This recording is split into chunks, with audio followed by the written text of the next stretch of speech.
Tokiko merkataritzan euskararen erabilera handitzeko kanpaina jarri dute abian Eusko Jaurlaritzak eta Donostiako udalak elkarlanean. Betikoa, gertukoa, eskatu euskaraz, eskaina euskaraz lelopean, eremu sozioekonomikoan euskara indartzeko helburuei erantzunez, merkataritzan euskara sustatzeko 2020ko neguan abiatu duten kanpaina da, eta bereziki lehen hitza euskaraz egiteko gai diren kontsumitzaileei zuzenduta dago. Honek bi kontzeptu lotzen ditu, euskara eta konfiantza. Tokiko merkataritzak berezko duen gertutasunak, betikotasunak eta gutasunak konfiantzazko harremana sortzen baitu. Era berean harreman horrek kalitatearekin lotura dauka, bai produktuaren zein harremanaren kalitatearekin. Donostiako hainbat eroslerekin izan gara eta horiek ere tokiko merkataritzako kalitatea nabarmendu digute. Etortzen naiz, establezimendu ontara esan diazun bezala, beti euskalduna daudelako, euskaraz hitz egiteatelako eta oso haragiona dagoelako. Hemen danetik dago. Kalitatezko produktuak, hemengo produktuak ere oso garrantzitsua janari aldetik. Kontsumo elkartearen ideologiarekin bat natorrelako. Gertutasun produktuak, bertako ahalik gertuen daudenak, produktu ekologikoak, kalitate handikoak, bai prezio duinak ekoizlearentzat eta bai prezio duinak eroslearentzat mantentzen direlako. Erosterakoan euskaraz egin alizatea ere oso baliotsutza dutela esan digute. Bai, nik uste gaur egun ezinbestekoa dela gure munduan behintzat euskeraz egiten eta euskeraz tratatzen den edozein establezimendu edo kontsumoa euskaraz ez bada egiten, niretzako ez da duina eta ez dauka baliorik gaur egun.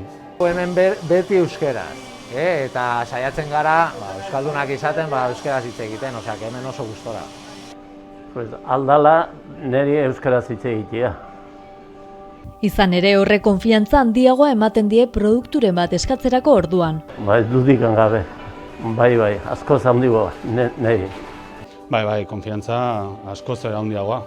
Euskaraz izateagatik eta ez bakarrik euskara izateagatik, lehen esan duguna, kalitatea, produktuaren kalitatea eta gainera guzti horretan euskaraz erantzuten baldin badizute, dendan askoz ere hobe. Merkatarien kasuan azaldu digute bezero gehienak bertakoak eta ingurukoak direla, eta nabarmendu dute euskarak balio handia ematen diola euren negoziari. Azkenean euskarak gure negozioa, negozioa edo elkartea aberasten du. Azkenean gure hizkuntza delako eta era honetan etxekoago erlazio bat bihurtzen da bezero eta bazkideekin. Gertutasuna eta gaina errestasuna, jende asko behintzat.